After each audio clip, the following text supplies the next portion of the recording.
ጋሻያ ነጠላውን ካጠበ በኋላ ወደ ጉብታው እስከሚደርቅለት ድረስ ልብሱን ዘርሮ ወደ ተራራው ሲወጣ ብዙ አዲስታ ነው እናቷ የተጠረች ደህና ከብት ገዝተሃልሳ አለው ሰውየውን ጥጃ እየጎተተ የሚሄደውን ሰውዬ። እንደዛ ብሎት መልስ ሳይጠብቅ ዝም ብሎ ወደ ገበያው ገባ። ዛሬ ማን ነው ቀኑ? ቅዳሜ ነው ወይስ ሮብ ነው? እናንተ ቀኑም ጠፋብኝ እኮ አለ ወደ ከብቱ ገበያ ዝም ብሎ እየገባ። ግራ ቀኙ ፊትና ኋላውን ቃኘ። በሬ የያዙ ላም ከነጥጃዋ የያዙ አህያ የያዙ ፈረስና በቅሎ የያዙ ሰዎችም አልፎ አልፎ ቆመው አዩ። ጋሻያ ከዳር ቆሞ ገበያውን ቃኘው። በገበያው በእጅጉ ተገረመ። አቤት ይህን በሬ ቢገዙት ይላል አንደኛውን በሬ እያየ።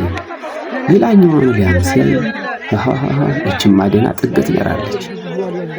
ኦሆ ምን አይነት ሀገር ነው ከብቱ እንደሄደለበ ይላል ፊትና ኋላውን እያየ ተገርሞ ያያል። ወይ ጉድ ቆይቻለሁ ማለት ነው ይላል አሁንም ግራ ተጋብቶ ገበያው ዳር ቆሞ ገበያውን እየቃኘ እንዲሁ ያወራል ለብቻ።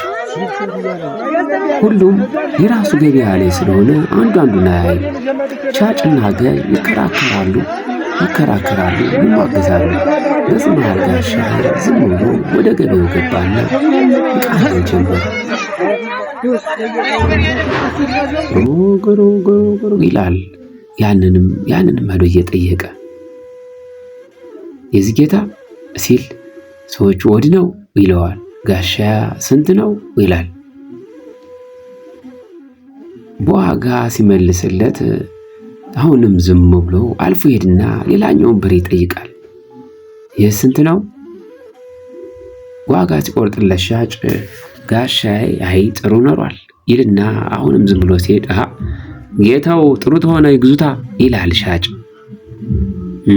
ይላል ጋሻዬ መልስ አይጠብቅ አሁንም እየቃኘ ወዲያና ወዲህ እያየ ገበያው ላይ ተመስጦ ይሄዳል።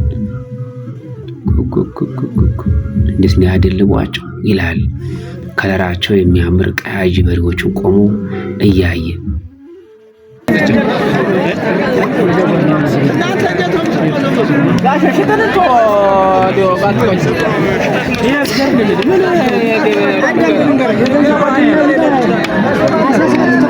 ገበያ መቼም የብዙ ነገር መገኛ ነው። የሌለው ሸምቶ የሚበላበት፣ ነጋዴው ሸጦና ገዝቶ የሚያተርፍበት፣ ቀለብተኛው የሚሸምትበት ነው። ጋሻዬ ዳር ላይ ሲደርስ እንዴት ሀገር ገበያ ነው ጌታው አለ። አለ በሬ ሻጩ። ሀገሩን ሳያውቁ ገበያ ምን ሊገዙ መጡ አለው ጋሻዬ።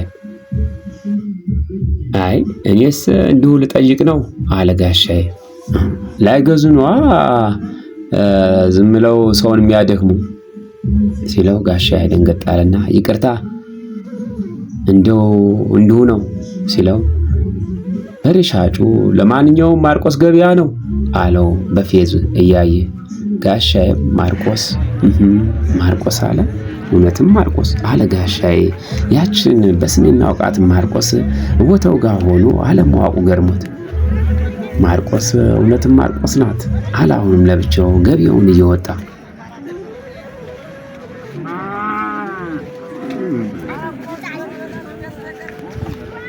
ተገበያ ወጥቶ ወደ መንገዱ ሄደ። ወይ አሁን እንደው ምን ልገዛ ነው? ሻጮችንም ሳደርቃቸው የቆየሁትኝ እንደ ክፉ ልማድ ሆኖብኝ ነው እንጂ አለ ናፍቆቱ ገበያው ትውስታውን ቢያመጣበት። ከፊቱም ቦሳ ጥጃ ይዛ የምነደውን ገዝተሻት ነው ወይስ ልሸጫት አምጥተሻት ነው ሲል አብሯት ያለው አባወራ አረ የምትሸጥ ናት አለው። ጋሻዬ አይ እንድቻ አይነትንም ቦሳ ደህና ሳር እያበሉ ወተቷን ለልጆቹ ቅቤውም ላናታቸው ይደረጋል እንጂ ይሸጣል ሲል ሴትየዋ አይ ችግር ቢቸግረን ነው እንጂ ጌታው አለች። እውነት ብለሻል፣ ችግር ብዙ ነገር ያሰራል ችግር የሚወዱትን ያሳጣል። እውነት ብለሻል። ችግር ሁሉን ነገር ያስተዋል አለና ከነሱ ጋር አቋርጦ መንገዱን ትቶት ወደ አቋራጩ መንገድ ሲሄድ ቆም እያለ ፊትና ኋላውን እየቃኘ ለብቻው እያወራ ወጥቶ ይሄዳል። ወይ ጉድ አለ ጋሻዬ አካባቢውን ሲያይ። አግዳም ምሽጧንም ቅኝት ታረጋት እና መንገዱን ቀጠለ ለብቻው እያወራ። ጋሻዬ ገበያውን ካየ በኋላ ወደ ኋላ መለስ ብሎ ያሳለፋቸውን ህይወቶች ቃኛቸው። በሱ ሀገር ገበያ ምን እንደሚመስል ራሱን መለስ እያረጋ አሰበና እየተገረመ መንገዱን አቋርጦ ወጣ። አይ ጉድ! ሮብ፣ ቅዳሜ፣ ሮብማ ጽር ማርያም ነበርኩ፣ ቅዳሜም ለጋ ነበርኩ። አሁንማ መቅደስ እስጢፍ መግዛት ጀምሮ የለ እንዴ? የቁም ከብት ነው እንጂ የቀረው።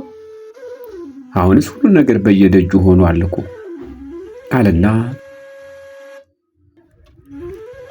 ግራ ቀኙን አስተውሎ ወርዶ ሄደ።